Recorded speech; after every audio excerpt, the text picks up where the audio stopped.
بسم اللہ الرحمن الرحیم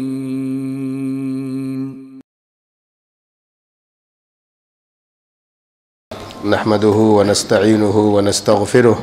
ونؤمن به ونتوکل علیه ونعوذ باللہ من شرور انفسنا ومن سیئات اعمالنا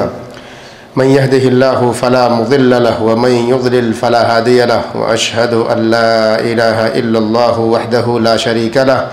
واشهد ان نبينا محمدا عبده ورسوله ارسله الله بالحق بشيرا ونذيرا فاعوذ بالله من الشيطان الرجيم يا ايها الذين امنوا اتقوا الله حق تقاته ولا تموتن الا وانتم مسلمون يا ايها الناس اتقوا ربكم الذي خلقكم من نفس واحده وخلق منها زوجها وبث منهما رجالا كثيرا ونساء واتقوا الله الذي تساءلون به والأرحام إن الله كان عليكم رقيبا يا أيها الذين آمنوا اتقوا الله وقولوا قولا سديدا يصلح لكم أعمالكم ويغفر لكم ذنوبكم ومن يطع الله ورسوله فقد فاز فوزا عظيما أما بعد فإن خير الحديث كتاب الله وخير الهدي هدي محمد صلى الله عليه وسلم وشر الأمور محدثاتها وكل محدثة بدعة وكل بدعة ضلالة وكل ضلالة في النار۔ تمام تعریفیں اللہ واحد لا شریک کے لیے جو ہمارا اور آپ کا سب کا خالق اور مالک ہے۔ تمام نبیوں اور رسولوں پر درود و سلام، خصوصیت کے ساتھ ہمارے آخری نبی محمد مصطفیٰ صلی اللہ تعالی علیہ وسلم پر، آپ کی آل و اولاد، آپ کے صحابہ اور جو لوگ صحیح طور پر آپ کی اتباع اور پیروی کرنے والے ہیں۔ ہمارا سلسلہ شادی کے حوالے سے، نکاح کے حوالے سے چل رہا ہے۔ ابھی تک بہت ساری باتیں اس کی اہمیت اور فضیلت کے حوالے سے ہم نے جانی، معاشرے کی ضرورت، انسان کی ضرورت، اور اللہ رب العالمین نے انسان کے اندر جو بشری تقاضا رکھا ہے اس کی ضرورت، اس کے بارے میں بہت ساری باتیں ابھی تک ہم جان چکے ہیں۔ آخری بات جو ہماری ہوئی تھی وہ یہ تھی کہ نکاح اور شادی کا دنیاوی اور دینی غرض کیا ہے، ایسی کون سی مصلحت ہے کہ جس کی بنیاد پر شریعت نے شادی یا نکاح کو اتنی اہمیت دی ہے کہ ایک بندہ اگر جوان ہو جائے اور اسے اپنے آپ پر خطرہ محسوس ہونے لگ جائے کہ اگر وہ نکاح نہیں کرتا ہے، شادی نہیں کرتا ہے تو وہ گناہ میں داخل ہو سکتا ہے، تو ایسے بندے کے لیے شریعت نے یہ حکم دیا ہے کہ کوئی اور اگر وجہ ایسی نہیں ہے کہ جو رکاوٹ بن رہی ہو تو اس کے لیے نکاح کرنا واجب ہے۔ ہم نے یہ بھی جانا کہ اگر کوئی آدمی اپنے نفس پر خطرہ محسوس نہیں کرتا ہے، ساری چیزیں اس کے پاس موجود ہیں، تو ایسے آدمی کے لیے مستحب اور مباح ہے کہ وہ آدمی نکاح کر لے۔ ہم نے یہ بھی جانا تھا پچھلے ہفتے کہ ایک آدمی جس کے پاس ساری چیزیں موجود ہوں لیکن وہ نکاح اس لیے کرتا ہے کہ وہ ظلم کرے گا بیوی پر، یا وہ دھوکہ دے کر کرنا چاہتا ہے، یا اس کے پاس ساری ضرورتوں میں سے ایک اہم چیز اگر موجود نہیں ہے جسے مردانگی کہتے ہیں، تو ایسے آدمی کے اوپر نکاح کرنا حرام ہے وغیرہ۔ یہ ساری باتیں ہم جان چکے ہیں۔ سب سے اہم اور سب سے بڑی مصلحت نکاح اور شادی کی جس کے بارے میں تذکرہ میں نے کیا تھا وہ یہ ہے تاکہ امت محمدیہ کی نسل جو بڑھتی چلی آئی ہے وہ بڑھتی رہے۔ شریعت مطہرہ نے نکاح کو اتنی اہمیت اس لیے دی ہے تاکہ آدم علیہ السلام سے جو ذریتیں باقی ہیں اس دنیا پر، اس روئے زمین پر، اور محمد الرسول اللہ صلی اللہ علیہ وسلم نے نکاح کے ذریعے جو پیغام دیا اور امت محمدیہ کے نوجوانوں کو خصوصیت کے ساتھ یہ خطاب کیا کہ اے نوجوانوں کی جماعت، تمہیں چاہیے کہ تم شادی کر لو، جس کے بارے میں آگے میں بات کروں گا، تو اس کی وجہ ایک یہ بھی تاکہ لوگ جب نکاح کریں گے تو امت محمدیہ کی تعداد میں اضافہ ہوگا۔ میں نے وہ حدیث آپ کے سامنے رکھی تھی کہ ایک صحابی اللہ کے نبی صلی اللہ علیہ وسلم کے پاس آئے اور عرض کیا کہ اللہ کے نبی صلی اللہ علیہ وسلم، میری ملاقات ایک ایسی عورت سے ہوئی ہے، یا میں نے ایک ایسی عورت سے کو جانتا ہوں جس سے میں نکاح کرنا چاہتا ہوں، جو بڑی حسین و جمیل ہے، بڑی خوبصورت ہے، منصب اور مقام کے اعتبار سے اونچی ہے، کیا میں اس سے شادی کر لوں؟ اللہ کے نبی صلی اللہ علیہ وسلم نے پوچھا کہ لیکن انہوں نے کہا کہ لیکن اس کے اندر ایک خامی یہ ہے کہ وہ بچے نہیں دے سکتی۔ اللہ کے نبی صلی اللہ علیہ وسلم نے انہیں منع کیا کہ نکاح مت کرو۔ پھر دوبارہ اس کے پاس آئے، دوبارہ لوٹ کے اللہ کے نبی صلی اللہ علیہ وسلم کے پاس آئے اور کہا اللہ کے نبی صلی اللہ علیہ وسلم کیا میں نکاح کر لوں اس سے؟ کہا نہیں، تم مت کرو۔ تیسری مرتبہ آئے کہ میں کیا نکاح کر لوں، تو اللہ کے نبی صلی اللہ علیہ وسلم نے یہ حدیث بیان کی جو ساری دنیا کے لیے، سارے مسلمانوں کے لیے ایک راستہ ملا، ایک پیغام ملا۔ وہ پیغام یہ تھا تزوجوا الودود الولود فانی مکاثر بکم الامم، زیادہ بچہ دینے والی، زیادہ محبت کرنے والی عورتوں سے شادی کرو، اس لیے کہ تمہاری کثرت تعداد کی بنیاد پر میں قیامت کے دن فخر محسوس کروں گا۔ اس کا مفہوم یہ قطعاً نہیں ہے کہ اگر کوئی عورت بانجھ ہو، اس کی شادی ہو چکی ہو اور وہ بانجھ ہو، یعنی اس کو اولاد نہ ہو رہی ہو، تو اسے نکاح کرنا جائز نہیں ہے، بالکل بھی نہیں ہے۔ یہ مطلب یہ نہیں ہے اس کا۔ مطلب یہ ہے کہ آدمی کو چاہیے کہ اگر اختیار کرے تو یہ دیکھ کر اختیار کرے، جس کے بارے میں انشاءاللہ ہم بات کریں گے آگے جا کے، کہ اختیار جب کرے تو یہ دیکھے کہ کیا اس کی نسل، یعنی اس کی ماں، اس کی خالائیں ایسی ہیں کہ جن کے پاس بچوں کی تعداد زیادہ ہے، اس کے بھائی بہن کیسے ہیں۔ یہ دیکھنا اس لیے تاکہ امت محمدیہ کی تعداد میں اضافہ ہو اور اس کے ذریعے سے آپ اور ہم پر اللہ کے نبی محمد الرسول اللہ صلی اللہ علیہ وسلم قیامت کے دن فخر کریں۔ دوسری بات یہ ہے دینی اور دنیاوی مصلحت میں سے نکاح اور شادی کے، کہ آدمی اس کے ذریعے سے پاک دامن ہوتا ہے، اس کے ذریعے سے آدمی اپنے آپ کی حفاظت کرتا ہے، اپنے نفس کی حفاظت کرتا ہے، گناہوں میں واقع ہونے سے خود کو بچاتا ہے۔ اور یہ صرف آدمی کے لیے نہیں ہے، یہ دونوں کے لیے ہے،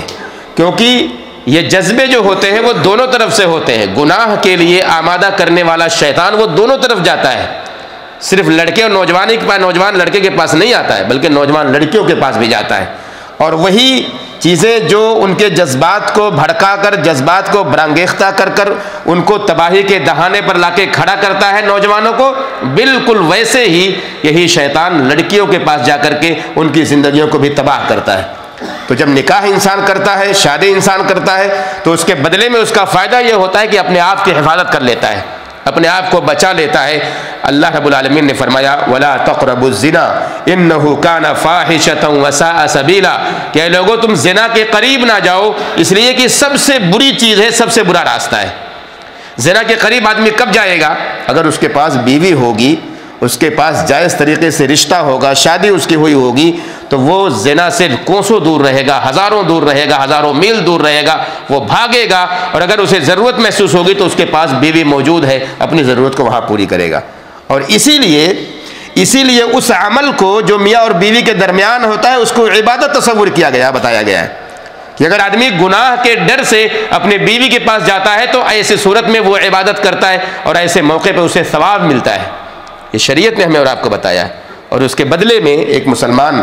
اگر اپنے جذبات کو برداشت نہ کر سکے، جذبات کو کنٹرول میں نہ لا سکے، اور وہ شادی شدہ نہیں ہے، تو وہ ظاہر ہے شیطان اس کے جذبات سے کھیلے گا اور اسے گناہ میں داخل کرے گا۔ اسی لیے اللہ کے نبی محمد الرسول اللہ صلی اللہ علیہ وسلم کے صحابی عبداللہ بن مسعود رضی اللہ تعالی عنہ کہتے ہیں کہ اللہ کے نبی محمد الرسول اللہ صلی اللہ علیہ وسلم نے ارشاد فرمایا یا معشر الشباب من استطاع منکم الباءۃ فليتزوج فإنه اغض للبصر واحسن للفرج ومن لم يستطع فعليه بالصوم فإنه له وجاء،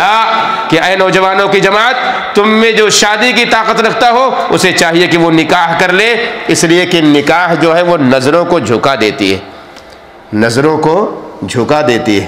اور شرمگاہ کی حفاظت کرتی ہے۔ اگر کسی کے پاس اس کی طاقت نہیں ہے تو اسے چاہیے کہ وہ روزہ رکھے، کیونکہ روزہ وہ ڈھال ہے گناہ سے بچنے کا۔ روزہ انسان کے لیے ڈھال ہوتا ہے۔ بہرحال نوجوانوں کو یہ خطاب کہ نکاح کر لو، کیونکہ وہ نظروں کی حفاظت کرتی ہے۔ آدمی جب اپنی نظروں کو بچائے گا، نظروں کی حفاظت کرے گا، تو آٹومیٹک اس کے شرمگاہ کی حفاظت ہوگی۔ یہ جو نظر ہوتی ہے انسان کی زنا کی طرف جانے کا سب سے پہلا مرحلہ ہوتا ہے، سب سے پہلی کڑی اور سب سے پہلا قدم ہوتا ہے جہاں سے اس کی شروعات ہوتی ہے۔ چاہے آج ہم اس موبائل فون کے ذریعے گناہ کر رہے ہوں، اپنے نظروں کے ذریعے سے۔ ایک بہت بڑا المیہ یہ ہے ہمارا اور آپ کا، خصوصی طور پر نوجوانوں کا۔ اتنے سارے سوال، اتنے سارے مسائل ہم لوگ کے پاس آتے ہیں کہ نوجوان نسل اس موبائل کے ذریعے خصوصی طور پر اپنے گھروں سے دور ہوتے ہیں تو موبائل سے تباہی کے دہانے پر کھڑے ہوئے ہیں، تباہی کے دہانے پر۔ یقین مانیں آپ لوگوں اس کا اندازہ نہیں ہوگا، ہم لوگوں سے لوگ سوال کرتے ہیں، پوچھتے ہیں کہ آج صورتحال یہ ہے کہ نوجوانوں کی اکثریت یہ ہے جو ویڈیو چیٹنگ پہ معروف ہے، ویڈیو چیٹنگ کے ذریعے سے سارا گناہ کر رہی ہے، سارا گناہ کر رہی ہے۔ اپنے جسم کو ننگا کرتے ہیں، اور اتنا ہی نہیں، شیطان نے ہمارے گھر کی زینتوں کو، ہمارے گھر کی بہو بیٹیوں کو بھی تباہ کیا ہے، ان کے ساتھ بھی کھیلا ہے، ان کو بھی لوگوں کے سامنے بے لباس کر دیا ہے۔ یہ صورتحال ہے آج دنیا کی، اور وجہ یہ ہے کیونکہ ہم شادیوں میں تاخیر کر رہے ہیں، نکاح نہیں کر رہے ہیں، چاہے اپنے بچوں کی ہو چاہے اپنی ہو، ہم لیٹ کر رہے ہیں۔ 25 سال 30 سال کی عمر ہو گئی، 35 سال کی عمر ہو گئی، پتہ نہیں کس چیز کا انتظار ہے۔ اگر ہم یہ سوچتے ہوں کہ ہمارے پاس بہت بڑی دولت ہو جائے گی تب نکاح کریں گے، جس کے بارے میں انشاءاللہ میں آگے بات کروں گا، تو یہ بہت بڑی غلط فہمی ہے، بہت بڑی غلط فہمی ہے۔ ہمیں چاہیے کہ جب وقت ہو جائے تو فوری طور پر بلا تاخیر اس کام کو انجام دیں، تاکہ یہ جو گناہ ہو رہا ہے دنیا کے اندر، اس گناہ سے یہ دنیا اور معاشرہ سوسائٹی پاک ہو جائے۔ اور اللہ کے نبی صلی اللہ علیہ وسلم نے یہی بات بیان کی ہے، فَإِنَّهُ أَغَضُّ لِلْبَصَرِ، نظروں کی حفاظت یہ نکاح کرتی ہے اور شرمگاہ کی حفاظت کرتی ہے۔ انسان اپنے آپ کو بچا لیتا ہے، ضرورت محسوس نہیں ہوتی اسے، جب اس کے پاس بیوی موجود ہوتی ہے تو اسے گناہ کرنے کی ضرورت محسوس نہیں ہوتی۔ اسی طرح سے تیسری وجہ، تیسرا مقصد یا تیسری حکمت یہ ہے کہ نکاح جو ہے یہ دراصل میاں اور بیوی کے لیے ستر ہے، پردہ پوشی ہے، لباس جس کے ذریعے سے ہم اور آپ اپنے جسم کو ڈھکتے ہیں، جسم کو چھپاتے ہیں، تاکہ ہمارے عیوب کو، ہمارے کسی شرمگاہ کو کوئی دیکھ نہ سکے۔ بالکل ویسے ہی نکاح اور شادی کے بعد میاں اور بیوی دونوں ایک دوسرے کے لیے ہو جاتے ہیں۔ اللہ رب العالمین نے فرمایا ہن لباس لکم وانتم لباس لہن، تم ان کے لباس ہو اور وہ تمہارے لباس ہیں، یعنی دونوں ایک دوسرے کے پردہ ہو، دونوں ایک دوسرے کے پردہ ہو۔ اور اس میں ساری چیزیں آ جائیں گی، چاہے ان کے عزت کا پردہ ہو، ان کے اخلاق کا پردہ ہو، ان کے کسی عیب کا پردہ ہو، ان کے گھر کا پردہ ہو، ان کے اخلاق کا پردہ ہو، دنیاوی جتنی بھی چیزیں ہو سکتی ہیں، اور اسی طرح سے شرعی جتنے بھی امور ہو سکتے ہیں، سب کچھ اس کے اندر داخل ہو جائیں گے۔ آپ غور کریں، اور غور کریں آپ کی وہ ایک نزاکت والی لڑکی جو اپنے ماں باپ کی نظروں میں کتنی زیادہ نزاکت والی تھی، شوہر کے پاس آ کر کے اس کے قدموں میں گر جاتی ہے، شوہر کے پاس آ کر کے اپنے آپ کو اس کے حوالے کر دیتی ہے، اور شوہر جو اسے جانتا بھی نہیں ہے اتنی محبت اسے دیتا ہے کہ ان کے درمیان آپس میں ایسی الفت ہوتی ہے جو کبھی اس سے پہلے ان کے دلوں میں تھی ہی نہیں۔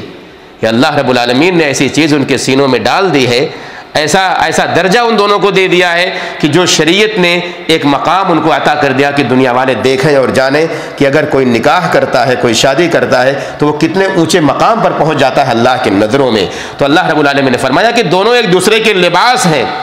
اور یہی وجہ ہے کہ جب انسان ایک دوسرے کے لباس بن جاتے ہیں، یا میاں اور بیوی، تو پھر دونوں کو ایک دوسرے کے سکون کا احساس بھی ہوتا ہے، ان کے اندر ایک دوسرے کی پہچان اور تڑپ ہوتی ہے، ایک دوسرے کو سمجھنے کا جذبہ ہوتا ہے، ایک دوسرے کے غم اور تکلیف کو جاننے اور پرکھنے کی وہ فکر بھی ہوتی ہے کہ کہیں میرے ذریعے سے، میرے کلام سے، میرے اخلاق سے، میری باتوں سے، میرے چال چلن سے، میرے طور طریقے سے میری بیوی کو تکلیف نہ ہو جائے، اور بیوی بھی وہی فکر کرتی ہے کہ ان ساری چیزوں میں سے کسی چیز سے میرے شوہر کو تکلیف نہ ہو جائے۔ تو اس کا خیال کرتے ہیں تاکہ دونوں کے سکون غارت نہ ہوں، آپس میں ان کے کبھی لڑائی نہیں ہوتی، کبھی کہیں آپس میں ٹکراؤ نہیں ہوتا، اور اگر کبھی ہو جائے تو چند وقت کے لیے ہوتا ہے، چند منٹوں کے لیے، چند گھنٹوں کے لیے ہوتا ہے، پھر بعد میں سب کچھ ٹھیک ہو جاتا ہے، کیونکہ وہ دونوں ایک دوسرے کے سکون ہے۔ اللہ رب العالمین نے فرمایا هو الذی خلقکم من نفس واحدہ، وہی اللہ کی ذات ہے کہ جس نے تم کو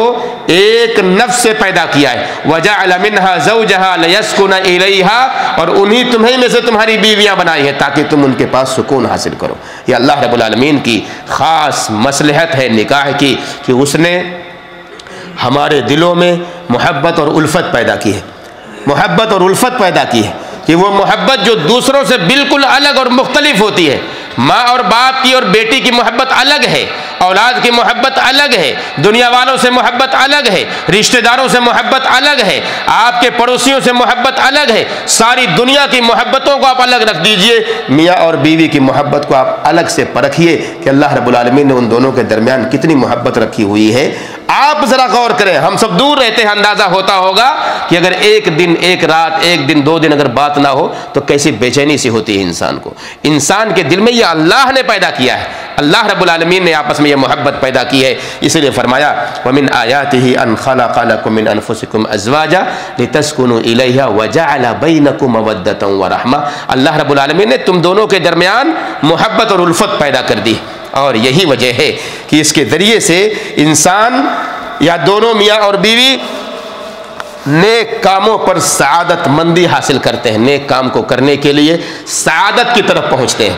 اللہ کی سعادت انہیں ملتی ہے، نیک کام کرنے کا جذبہ ان کے اندر پیدا ہوتا ہے، کیونکہ وہ دونوں ایک دوسرے کے لیے مخلص ہوتے ہیں، ایک دوسرے کو چیٹ نہیں کرتے ہیں۔ آج بھی یہ ماحول بنا ہوا ہے، بیویوں کو لوگ چیٹ کرتے ہیں، بیویوں کو دھوکہ دیتے ہیں، یا بیویاں اپنے شوہروں کو دھوکہ دیتی ہیں۔ معاف کیجئے گا، ایسے بھی کیس ایک نہیں ہزاروں ہم لوگ کے پاس آتے ہیں، سینکڑوں دسیوں کیس آتے ہیں۔ شوہر یہاں بیٹھا ہے، اپنی بیوی کی آ کے شکایت ہمارے پاس لگاتا ہے، کہتا ہے کہ مولانا میں کیا کروں، میری بیوی ادھر غلط تعلقات میں واقع ہو چکی ہے، نعوذ باللہ۔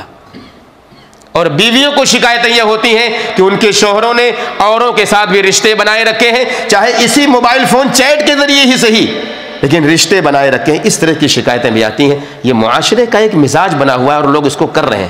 اس لیے یہ برائی نہیں لگتی ہمیں اور آپ کو، حالانکہ یہ بہت انتہائی غلط کام ہے یہ، اور ایسی برائی ہے کہ جس کی وجہ سے گھر تباہ ہو رہے ہیں، یہ ننھی منی اولاد آپ کی برباد ہو رہی ہے، تباہ ہو رہی ہے، ہماری چند غلط حرکتوں کی وجہ سے تباہی کے دہانے پر ہماری اولاد پہنچ رہی ہے۔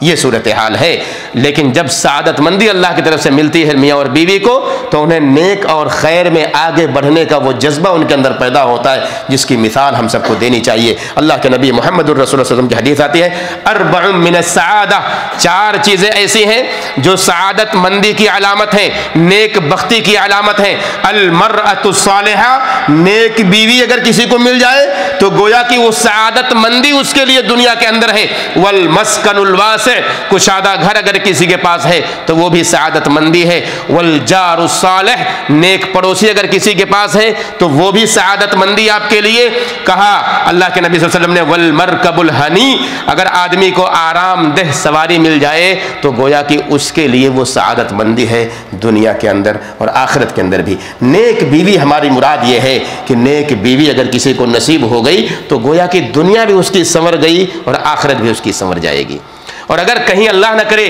کوئی غلط افکار والی، غلط اخلاق والی بیوی آپ کے نصیب میں آ گئی تو یقین مانیے کہ یہ تباہی کی طرف ہمیں اور آپ کو لے کے جائے گی۔ بالکل ویسے ہی اگر غلط فکر والا شوہر کسی اچھی بیوی کو، کسی اچھی لڑکی کو مل جائے، غلط اخلاق والا شوہر اگر کسی اچھی لڑکی کو، نیک لڑکی کو مل جائے تو اس کی وجہ سے اس کی زندگی تباہ ہو سکتی ہے۔ لیکن اللہ رب العالمین نے دونوں کو ایک موقع بھی دیا ہے کہ اگر کوئی برا ہے تو اس کو سدھارنے کا موقع، کوئی غلط ہے تو اس کو صحیح کرنے کا موقع، کوئی اگر گناہ میں لت پت ہے، چاہے وہ میاں ہو یا بیوی ہو، تو دونوں کو ایک دوسرے کے جذبے کو سمجھ کر ان کی اصلاح کرنے کا موقع بھی ہمارے لیے ہے، جو دعوت دین کا ایک بہت بڑا ذریعہ ہمارے پاس ہوگا کہ ہم اس کے ذریعے سے کسی کو سنوار دیں گے، کسی کو سدھار دیں گے، اور ہم اور آپ انشاءاللہ اس کے ذریعے سے ثواب بھی حاصل کریں گے۔ ساتویں بات اس میں یہ ہے کہ میں نے کہا تھا کہ کچھ لوگ انتظار کرتے ہیں ایک لمبے وقت کا، اور وقت کا انتظار اس لیے کرتے ہیں تاکہ کچھ پیسے ہو جائیں، دولت آ جائے، پھر وہ شادیاں کریں گے۔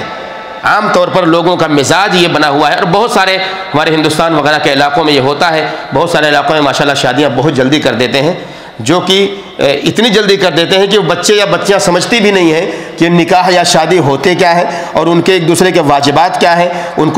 کی ضرورتوں کو پوری کیسے کرنا ہے۔ ایسے بھی لوگ ہیں جو کر دیا کرتے ہیں، ان کو پتہ ہی نہیں ہوتا ہے۔ اور کچھ جگہوں پہ تو ایسا ہے کہ نکاح کے لیے 35-40 سال کا انتظار کرتے ہیں کہ جب تک کہ ویل سیٹلڈ نہ ہو جائے لڑکا، جب تک کہ اچھے سے کمانے کھانے والا، روزگار نہ پا جائے اور دنیا بھر کا پیسہ اس کے پاس نہ ہو جائے، اس وقت تک نہیں کرتے ہیں۔ لمبی زندگی اس کی ایسی ختم ہو جاتی ہے، یعنی جو اس کی جوانی ہے ایسی ضائع ہو جاتی ہے۔ اللہ رب العالمین نے ایسے لوگوں کے لیے قرآن میں فرمایا وَأَنكِحُوا الْأَيَامَ مِنكُمْ وَالصَّالِحِينَ مِنْ عِبَادِكُمْ وَإِمَائِكُمْ إِنْ يَكُونُوا فُقَرَاءَ يُغْنِهِمُ اللَّهُ مِنْ فَضْلِهِ۔ اللہ رب العالمین نے پیغام دیا امت کے لوگوں کو، ساری انسانیت کو، کہ اپنے کہا کہ تم میں سے جو مرد اور عورتیں غیر شادی شدہ ہیں انہیں چاہیے کہ ان کی شادیاں کر دی جائیں۔ وجہ کیا ہے؟ کہا إِن يَكُونُوا فُقَرَاءَ، اگر وہ فقیر ہوں گے، تنگ دست ہوں گے، ان کے پاس مال اور دولت کی کمی ہوگی، تو اللہ رب العالمین اپنے فضل سے انہیں مالدار کر دے گا۔ آپ رزق کے ذمہ دار نہیں ہیں، آپ اپنے رزق کے ذمہ دار آپ نہیں ہیں، آپ کے رزق کا ذمہ دار کون ہے؟ اللہ رب العالمین ہے۔ یہ ایمان اور عقیدہ رہے، یہ تصور رہے کہ اگر میں نکاح کر لوں گا تو کبھی غریب نہیں بنوں گا، کبھی فقیر نہیں بنوں گا، میں مر نہیں جاؤں گا تڑپ تڑپ کر، بھوک سے مر جاؤں گا، نہیں۔ ایمان اور عقیدہ یہ رہے کہ ان یکونوا فقراء یغنیہم اللہ من فضلہ، ایمان یہ رہے کہ اگر میں غریب ہوں تو اللہ رب العالمین شادی کے بعد مجھے مالدار کر دے گا۔ آپ میں سے کتنے ایسے لوگ ہوں گے جو یہ سمجھتے ہوں گے، جانتے ہوں گے شادی سے پہلے ان کی انکم کیا تھی اور شادی کے بعد ان کی انکم کیا ہو رہی ہے؟ بچے نہیں تھے تو ان کی انکم کیا تھی، جب بچے پیدا ہو گئے تو ان کی انکم کیا ہے؟ یہ ہر آدمی اپنے آپ کو دیکھے اور دھیان دے کہ اللہ رب العالمین نے میرے رزق میں کشادگی لائی ہے کہ نہیں لائی ہے۔ یہ آیت ہے جو اس بات کی دلیل ہے کہ اس سے ہر بندہ متفق ہوگا۔ ہماری ضرورتیں بڑھ جائیں یہ الگ مسئلہ ہے، اور ہر بندے کی ضرورت وقت کے ساتھ بڑھتی ہے، لیکن اللہ رب العالمین روزی میں کمی نہیں پیدا کرتا، الا یہ کہ بندے کے اندر کوئی ایسی خرابی آ جائے کہ جس سے رزق میں کمی واقع ہو جائے، ورنہ اللہ رب العالمین رزق میں اضافہ کرتا ہے شادی کے بعد، اور جب بچے ہوتے ہیں تو ان کی روزیاں الگ سے اللہ رب العالمین انہیں دیتا ہے۔ ابو بکر صدیق رضی اللہ تعالیٰ عنہ کے بارے میں آتا ہے کہ وہ کہتے ہیں اطیعوا اللہ فیما امرکم بہ من النکاح، کہ اللہ رب العالمین کی اطاعت کرو جو اللہ رب العالمین نے تمہیں نکاح کرنے کا حکم دیا ہے۔ ابھی میں نے پڑھی وہ آیت وَأَنكِحُوا الْأَيَامَ، کہ جو غیر شادی شدہ مرد یا عورت ہے ان کا نکاح کر دو۔ ابو بکر صدیق رضی اللہ تعالیٰ عنہ کہتے ہیں اس آیت کی روشنی میں کہ اللہ رب العالمین نے جو حکم دیا ہے اس حکم کو بجا لاؤ اور اللہ رب العالمین کے فرمان کی تابع داری کرو، نکاح کر کے اسے پورا کرو۔ يُنْجِزْ لَكُمْ مَا وَعَدَكُمْ مِنَ الْغِنَى، اللہ رب العالمین نے جو تم سے وعدہ کیا ہے کہ تمہیں اگر وہ فقیر ہوں گے تمہیں مالدار کر دے گا، اللہ رب العالمین اپنے وعدے کو پورا کر دے گا۔ اب سوچیں ہم اور آپ، ہم اپنے بچوں کی شادیاں ان کے عمر کے نکل جانے کے بعد اگر کر رہے ہیں تو گویا کہ ہم اس آیت کی سراسر مخالفت کر رہے ہیں۔ ہم یہ ڈر اگر اس ڈر سے نہیں کرتے ہیں کہ ابھی تو کچھ کرتا نہیں ہے، وہ کیا کرے گا، کیسے پالے گا، پالنے کی ذمہ دار آپ کا بیٹا نہیں اللہ رب العالمین ہے، روزی دینے والا وہ ہے، اور وہ رزق سے نوازے گا انشاءاللہ، رزق سے ضرور نوازے گا۔ آپ کوشش تو کریں، آپ محنت تو کریں اس کے لیے، آپ اپنے بچوں کو اس لائق تو بنائیں کہ یہ تصور ان کے اندر پیدا ہو کہ بھائی صرف فقیری بنیاد نہ بنے، نکاح سے دور رہنے کا، غریبی نکاح سے دور رہنے کا ذریعہ نہ بنے اور یہ عذر نہ بنے، بلکہ بندہ یہ سوچے کہ اگر میں غریب رہوں گا تو اللہ رب العالمین مجھے ضرور بضرور مالدار کر دے گا۔ اسی طرح سے اور بہت سارے علماء نے خصوصی طور پر اس کی طرف توجہ دلائی ہے اور نصیحتیں کی ہیں کہ اگر کوئی فقیر ہوگا تو اللہ رب العالمین اسے آخری بات یہ ہے مصلحت دینی اور دنیاوی مصلحت یہ ہے نکاح اور شادی کی کہ اس کے ذریعے سے نیک ذریت کا وجود ہوتا ہے، نیک اولاد اگر انسان کو مل جائے اس دنیا کے اندر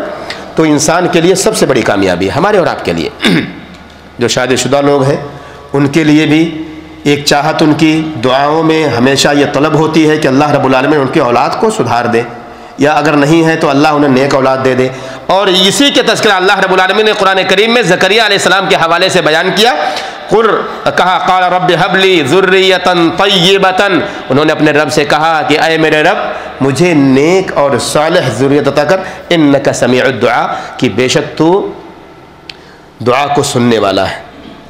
ہم سب دعائیں مانگتے ہیں اپنے رب سے، دعائیں کس لیے مانگتے ہیں؟ نیک اولاد کو حاصل کرنے کے لیے۔